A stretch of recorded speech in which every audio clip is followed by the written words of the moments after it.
சுற்றி சுருளாய் ஜலேபி போல சுவையோடு சுற்றும் கதைகள். அறிவும் நெறியும் கலந்தவை ஜலேபி டேல்ஸில் பயணம் செய்வோம்.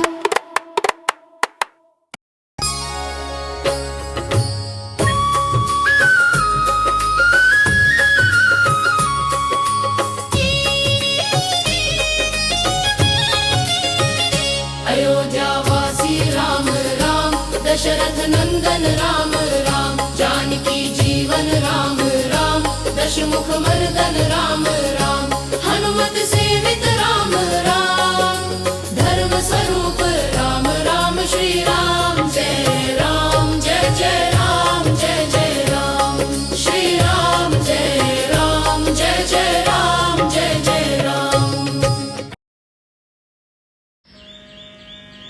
ராமர் அயோத்தியாவை விட்டு சென்றார். அதிகாரத்திற்கு அல்ல, அரசாட்சிக்கு அல்ல, ஆனால் தந்தையின் வாக்கை காப்பாத்தற்காக. ராமர் சென்றபின் அயோத்தி நகரம் ஒரு பெரிய அமைதியில் மூழ்கியது. அரண்மனையில் தசரத மன்னர் துயரத்தில் இருந்தார். ராமர் இல்லாததால் அவரது மனம் உடைந்து விட்டது. அவர் தொடர்ந்து ஒரே பெயரை சொன்னார், ராமா ராமா. அந்த இரவு அரண்மனை விளக்குகள் மெதுவாக அணைந்தன. தசரதனின் உடல் மிகவும் பலவீனமாக இருந்தது. இறுதியாக ராமனை நினைத்தபடியே அயோத்தியாவின் மன்னன் உயிர் நீத்தார். அடுத்த நாள் அயோத்தி நகரம் விழித்தது. ஆனால் மகிழ்ச்சி இல்லை. பேரரசன் இனி இல்லை. அந்த நேரத்தில் பரதன் தனது ஊரிலிருந்து திரும்பி வந்தான். அவன் அயோத்தி நகரை அடைந்தான். ஆனால் நகரம் அமைதியாக இருந்தது. பரதன் சுற்றி பார்த்தான். வீதிகள் அமைதியாக இருந்தன. மக்கள் முகங்களில் துயரம். அவன் மனதில் பெரிய கவலை எழுந்தது.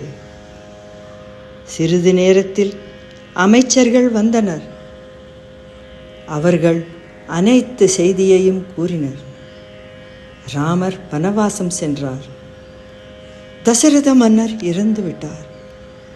இந்த செய்தி பரதனை அதிர்ச்சி அடைய செய்தது. அவன் கண்களில் கண்ணீர் வந்தது. என் தந்தை இல்லை, என் அண்ணன் காட்டில். அமைச்சர்கள் கைகேயி கேட்ட வரங்களை கூறினர். பரதன் அரசனாக வேண்டும், ராமர் வனவாசம் செல்ல வேண்டும். இதை கேட்டதும் பரதன் கோபமடைந்தான். அவன் கைகேயியிடம் சென்று கேட்டான், நீங்கள் இதை எப்படி செய்தீர்கள்?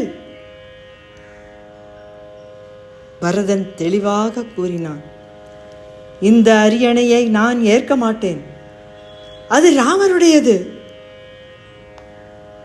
அயோத்தி மக்கள் இதை கேட்டு மகிழ்ந்தனர். அவர்கள் நம்பினர், பரதன் ராமரை திரும்ப கொண்டு வருவான். பரதன் முடிவு செய்தான். அவன் காட்டுக்கு சென்று ராமரை அழைத்து வர வேண்டும். அயோத்தியிலிருந்து ஒரு பெரிய கூட்டம் புறப்பட்டது. மக்கள் அனைவரும் ராமரை திரும்ப வர விரும்பினர். கங்கை கரையில் அவர்கள் குஹனை சந்தித்தனர். அவன் ராமரின் நண்பன். அவன் பரதனை மரியாதையுடன் வரவேற்றான். நாட்கள் கடந்தன. இறுதியாக அவர்கள் சித்திரகூடத்தை அடைந்தனர். அங்கே பரதன் ராமரை பார்த்தான். இருவரும் ஓடி ஒருவரை ஒருவர் அணைத்தனர். அவர்கள் கண்களில் கண்ணீர். பரதன் கூறினான், அண்ணா, அயோத்திக்கு திரும்ப வாருங்கள், அரியணை உங்களுடையது. ராமர் மெதுவாக சொன்னார், தந்தையின் வாக்கு எங்கள் தர்மம். பரதன் புரிந்து கொண்டான். ஆனால் அவன் மனம் இன்னும் வலித்தது. ராமர் தன் பாதரட்சைகளை பரதனிடம் கொடுத்தார். பரதன் கூறினான், நான் அரசன் அல்ல, நான் ராமரின் பிரதிநிதி. அயோத்தியில் ராமரின் பாதரட்சைகள் அரியணையில் வைக்கப்பட்டன. காட்டில் ராமரின் பயணம் தொடர்ந்தது. அவர்களை எதிர்கொள்ள பெரிய சோதனைகள் காத்திருந்தன. அடுத்த பகுதியில் தொடரும்.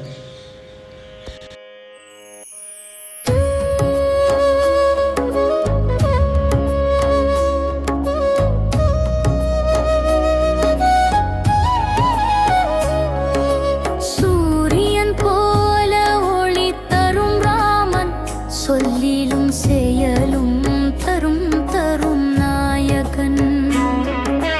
அன்பின் வழியில் உலகை நடத்தும் அருள் நிறைந்தவன் கதைகள் அழைக்கும். ராம ராம நாமம் பாடுவோம், நல்ல வழியில் நாம் நடப்போம். சீதாராமன் புகழ் பரப்போம், சிந்தையில் ஒளியை விதைப்போம். ஜெய் ஸ்ரீராம், ஜெய் ஸ்ரீராம், ஜெய் ஸ்ரீராம்.